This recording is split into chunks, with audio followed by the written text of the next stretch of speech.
want to stop you because there's something interesting about stories that I get into, and that is that we devalue oral histories, right? And so this is part of why privileged rich white men dominate the narrative, because going back to who had the privilege of writing things down, who was important enough Hmm. to be written about by other people, right? And so one of the people in the book is Sybil Ludington. So if you've heard of Paul Revere and his Midnight Ride, Paul Revere got caught. All right, let's start there. Okay. He got a poem about himself. He got caught. Sybil Ludington rode further. She was only 17 at the time, and she didn't get caught. But Sybil the who?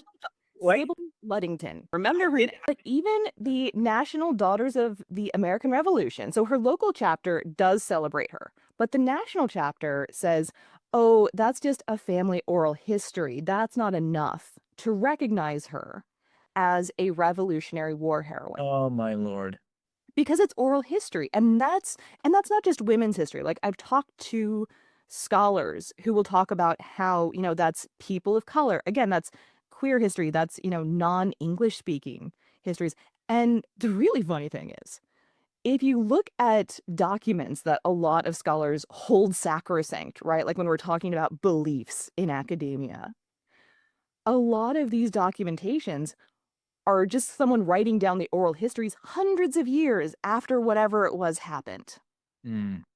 So, oh no, we can't trust the oral histories, but we can trust someone writing the oral histories down.